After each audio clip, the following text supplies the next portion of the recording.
بسم اللہ الرحمن الرحیم نحمدہ ونصلی علی رسولہ الکریم اما بعد۔ اللہ رب العزت نے چوتھے سپارے کے آخر کے اندر محرمات نکاح کی فہرست بیان فرمائی تھی کہ اگر کسی خاتون کے ساتھ آپ کا نسبی رشتہ ہے یا رضاعی رشتہ ہے یا مصاہرت کا رشتہ ہے وہ عورتیں حرام ہیں۔ اور اس فہرست کو بیان کرنے کے بعد اللہ رب العزت نے اب ان کا تذکرہ فرمایا کہ جن خواتین سے نکاح حلال اور جائز ہے، اور اس میں خاص طور پر 3 اگر شرائط پائی جائیں تو ان خواتین کے علاوہ باقی کسی بھی مسلمان عورت سے یا اہل کتاب سے نکاح جائز ہے۔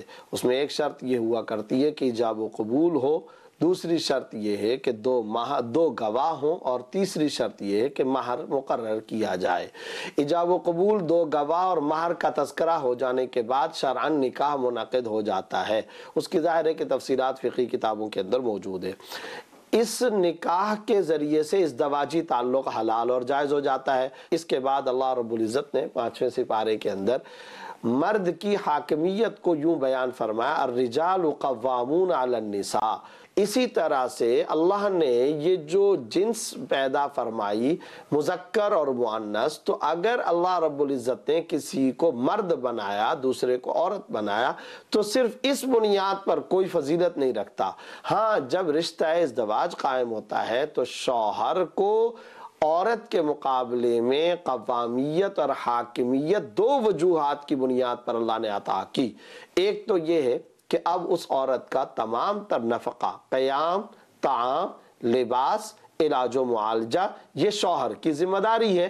دوسری حیثیت جس کی وجہ سے مرد کو حاکمیت کا درجہ دیا گیا، فوقیت کا درجہ دیا گیا، وہ یہ کہ طبعی اعتبار سے، جبلت کے اعتبار سے، فطری اعتبار سے مرد اپنی طبعی سختی کے اعتبار سے ایک مضبوطی رکھتا ہے بنسبت صنف نازک عورت کے مقابلے میں۔ ہاں، بعض اوقات کسی جگہ یہ بھی ہو سکتا ہے کہ عورت زیادہ طاقتور ہو جائے، مرد کمزور ہو جائے، یہ ہو سکتا ہے، لیکن وہ ایک شاذ قاعدہ ہے، مستثنیات ہیں۔ جو اصل عمومی نارمل روٹین کے حالات اور جو قواعد ہیں اس کے اندر یہ بات ہے۔ اس وضاحت کی اس لیے بھی ضرورت ہے کہ آج کل کے دور میں بعض اوقات بعض لوگ ان ساری باتوں کو سمجھے بغیر یہ سمجھ لیا کرتے ہیں کہ نعوذ باللہ عورت کی توقیر نہیں ہے، عورت کی عزت نہیں ہے، عورت کی عظمت نہیں ہے۔ ہرگز ایسا نہیں ہے۔ میں نے پچھلے سپارے کے اندر بھی یہ بات ذکر کی تھی کہ اللہ نے پورے قرآن کریم کے اندر رجال کے نام کی کوئی صورت نہیں بیان کی۔ آج ہم جس کا تذکرہ کر رہے ہیں یہ سورہ نساء ہے۔ دنیا میں سب سے زیادہ ایک انسان کو مسئلہ جو پیش آتا ہے وہ معاش کا مسئلہ ہوتا ہے۔ معاش کا مسئلہ، شیر خواری کی حالت میں بھی ایک انسان کو معاش کا مسئلہ درپیش ہے، کیونکہ اس کو دودھ چاہیے، لباس چاہیے۔ بچپن میں بھی یہ مسئلہ ہے، لڑکپن میں بھی یہ مسئلہ ہے، جوانی اور بڑھاپے میں بھی یہ مسئلہ ہے۔ مگر قربان جائیے حضرت محمد الرسول اللہ صلی اللہ علیہ وسلم کی شفقت، رحمت للعالمین کا صدقہ، شریعت کے سہولت اور راحت والے پہلو پر کہ اسلام نے ایک عورت پر بچپن سے لے کر، پیدائش سے لے کر مرتے دم تک معاش کے مسئلے سے مستقل طور پر بری ذمہ اور فارغ کر دیا ہے۔ اگر بیوی اور شوہر کے درمیان تعلقات خراب ہو جائیں تو ایسی صورت میں بھی اللہ نے اسی صورت کے اندر یہ احکام بیان فرما دیے، مرد کو اس کی اصلاح کے بار احکام دیے۔ عورت کا اگر قصور ہو تو پھر اس میں تدریجی مراحل رکھے، فَعِظُوهُنَّ وَاهْجُرُوهُنَّ فِي الْمَضَاجِعِ وَاضْرِبُوهُنَّ، کیا نصیحت کرو، حکمت اور موعظہ حسنہ کے ساتھ عورتوں کو سمجھاؤ، بیوی کو سمجھاؤ۔ اس کے باوجود اگر وہ نہ سمجھے تو کچھ عارضی طور پر اپنی ناراضگی ظاہر کرو، قطع تعلق ٹیمپریری اور عارضی طور پہ کرو۔ اگر وہ بھی نہیں ہو سکتا، بستر علیحدہ کرنے سے بھی اگر اس کو سمجھ نہیں ہے اور قصور بھی اس کا ہے، تو اب جو وَاضْرِبُوهُنَّ کا حکم ہے کہ ان کو مارو یا سزا دو، یہ ایسا نہیں ہے وحشیانہ انداز میں نہیں، بلکہ اس کی بھی شرعی حدود و قیود ہے، بوقت ضرورت بقدر ضرورت، شرعی حدود و قیود کے ساتھ، جس کو اردو میں بعض اوقات کہتے ہیں معمولی سی چپت سی لگا دینا، اس انداز کا۔ پھر بھی اگر معاملہ نہیں ہوتا تو پھر فرمایا